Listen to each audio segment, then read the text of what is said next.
saying that you felt that this sets a good precedent that we could fine people if they don't live up. Could one argue it sets a different precedent? That if you screw the city, don't do what you're going to do for 12 years, illegally transfer property, the city's going to say, just give us $69,000 and you can go make close to $1 million. You can get 6 times the money that you paid just by paying us $69,000. Are you concerned at all about that precedent? Well, I think given the case here and the amount of time that passed and also the amount of money that Peter put into the property to keep it heated and to do the construction that he did on it, I don't think most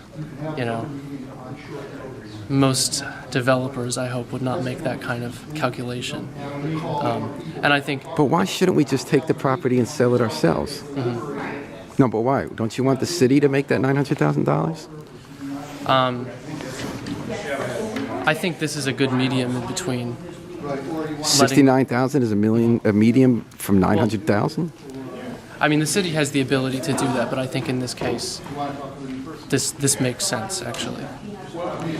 What makes sense about it? I mean, he bought it for $150 from us, but he said he'd do something in 18 months. He didn't do it for 12 years, and he illegally sold the property.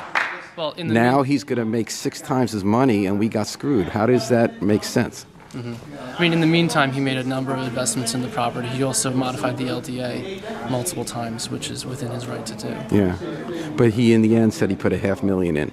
So he's still almost doubling that. But we're not. So for 12 years, we didn't get what we wanted out of it when we sold the money for that purpose.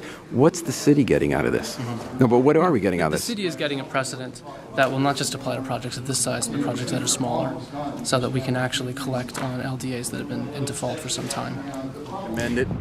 Yeah, just like, I think looking at the position LCI has been in the past in terms of collecting fines or really just holding LDAs to account, this is the first step, sort of from a policy perspective, of giving LCI and the city some leverage and ability to actually hold defaulted LDAs. Well, what if LCI said, for 12 years you didn't keep your word, so to enforce this LDA, we're actually going to do what the LDA said we could, is take the property back and make the 900 ourselves. Wouldn't that make more of a precedent? I suspect that would antagonize developers. So, Aaron, you're concerned that if the city exercises its right in a contract with the developer, that'll send a bad message to developers? That the city will enforce a provision? It would encourage a kind of litigiousness that wouldn't be... So you worry we get sued if we ever stand up for our rights in agreement? Well, I think this... So why bother having an agreement if we can't ever exercise it?